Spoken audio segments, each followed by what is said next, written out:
اور حضور پوری توجہ سے انہماک سے اس کی گفتگو سن رہے ہیں، اور وہ ہے کہ اس کی گفتگو ختم ہی نہیں ہو رہی۔ اللہ اکبر! ویسے تو سننے کے لیے حضور مل جائیں تو پھر کون گفتگو مختصر کرے گا؟ وہ کیا کسی نے کہا تھا نا، اسی شوق میں کی ہیں تجھ سے ہزار باتیں، تیرا حسن تیرے حسن بیاں تک دیکھو۔ اللہ اکبر! تو وہ حضور سے باتیں کیے جا رہی اور حضور اس کی باتیں کان لگا کے سن رہے ہیں۔ صحابہ کو غصہ بڑا آ رہا ہے اس عورت پہ، لیکن کہہ کچھ نہیں سکتے کہ حضور خود انہماک سے سن رہے ہیں۔ کافی دیر جب اپنی ساری باتیں جو اس کے دل میں تھی سنا کر کے واپس جانے لگی تو غالباً حضرت عمر نے کہا کہ حضور اس کا توازن عقلی ٹھیک نہیں، پورا مدینہ جانتا ہے، لوگ اس کو دیکھ کے راستہ بدل لیتے ہیں، آپ کا قیمتی وقت اور نازک بدن اور یہ چلچلاتی ہوئی دھوپ اور کار نبوت کی اہم ذمہ داریاں، اور آپ ایسی ویسی عورتوں کی باتیں کیوں سنتے ہیں؟ اس کی تو کوئی بات سننے کے لیے تیار نہیں۔ تو آقا کریم نے فرمایا عمر پورے مدینے میں اس کی کوئی نہیں سنتا، میں بھی نہ سنوں۔ اور پھر اس کو بلا کے کہا بڑھیا جب دکھڑے زیادہ ہو جائیں جہاں مرضی محمد کو کھڑا کر کے اپنی باتیں سنا لیا کرے، ایک تو ہی ہوتے ہیں میریاں آساں دا سہارا، دس کنوں کراں جے تینوں نہ کراں یاد۔ اللہ اکبر! وَتَحْمِلُ الْكَلَّ، ہر طرح کا بوجھ، اس کی باتوں کا بوجھ بھی اٹھا رہے ہیں۔ یہ ہے میرے حضور علیہ الصلوۃ والسلام کی سیرت۔ بعض اوقات ہماری مطابقت میں کوئی چیز نہ ہو تو ہم بعض اوقات ایک دم جھٹک کے چلے جاتے ہیں اور یہ نہیں سوچتے کہ اس کا دل دکھے گا۔ 2 لمحے اگر اس کی بات سن لیں، آپ سمجھ بھی گئے ہیں پھر بھی سن لیں، اس کا دل ہلکا ہو جائے گا۔ ایک بزرگ تھے، تو ایک دفعہ میں کسی پرانی جگہ پہ گیا تو وہاں کتبے لگے ہوئے تھے، تو وہاں ابو الخیر علیہ رحمہ کا ایک ربائی لکھی تھی، خدا وندہ چنا کن کہ پریشان نہ شوم، یہ ربائی لکھی تھی۔ تو میں نے وہ لکھ لی، نوٹ کر لی۔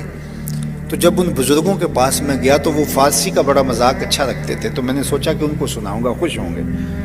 تو وہ بوڑھے بزرگ تھے، تو میں نے ان کو وہ فارسی کی وہ ربائی سنائی، حکیم عبد الحی رحمۃ اللہ تعالیٰ علیہ۔ تو مرے کالج سیالکوٹ کے پرنسپل صاحب وہ ان کی خدمت میں یوں آ کے بیٹھتے تھے اور اپنا بقیہ وقت وہیں گزارتے تھے۔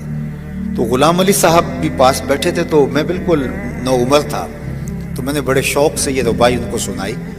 تو وہ کہنے لگے وہ غلام علی صاحب یہ ذرا لکھ لو، بہت اچھی ہے۔ اور وہ باقاعدہ کاغذ لے کر آئے اور پوری ربائی نوٹ کی۔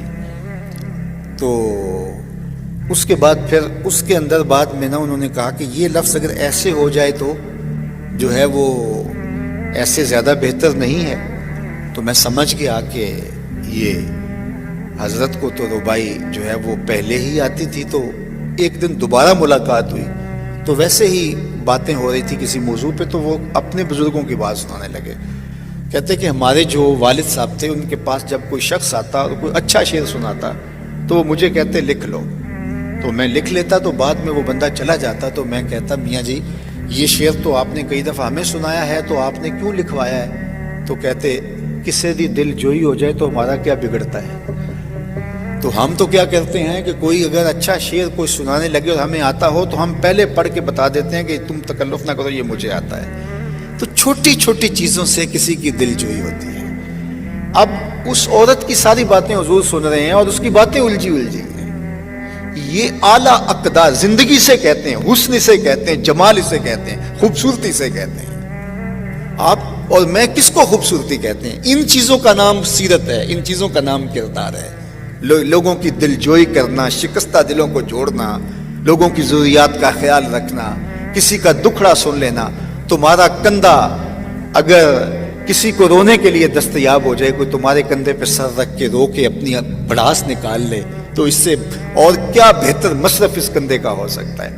لیکن تم نہ کسی کا درد سن سکو، نہ کسی کے پاس بیٹھ سکو، ہر وقت نشے کے اندر گھومتے رہو۔ یہ زندگی نہیں ہے، زندگی خود غرضی کا نام نہیں ہے، زندگی اوروں کے لیے جینے کا نام ہے۔ وَتَحْمِلُ الْكَلَّ، جس کا کوئی بوجھ اٹھانے والا نہیں، اس کا بوجھ آپ اٹھاتے ہیں۔ اور پھر چوتھا وصف حضور کا بیان کیا، وَتَقْسِبُ الْمَعْدُومِ، جس کا کوئی کمانے والا نہیں، اس کے لیے آپ کمائی کرتے ہیں، اس کی ضرورت آپ پوری کرتے ہیں۔ یہ زندگی کی خوبصورت تعبیر ہے، زندگی کہتے اسے، اوروں کے لیے جینا، اوروں کے لیے کمانا، اپنے لیے تو سارے لوگ جیتے ہیں. یہ انسان ہی ہے جو صرف اپنے لیے خود غرضی کی زندگی گزارتا ہے، ورنہ پوری کائنات میں نظر دوڑا کر کے دیکھ لو، یہ درخت خود دھوپ میں جلتے ہیں اور اپنے چھاؤں میں اپنی سائے میں بیٹھنے والوں کو آسودگی فراہم کرتے ہیں. درختوں نے اپنا پھل آج تک کبھی خود نہیں کھایا، اوروں کو دان کرتے ہیں. جانور دودھ دیتے ہیں، خود نہیں پیتے، اوروں کو دان کرتے ہیں. یہ پوری کائنات کا نظم اس طرح چل رہا ہے. یہ انسان ہی خود غرض ہے.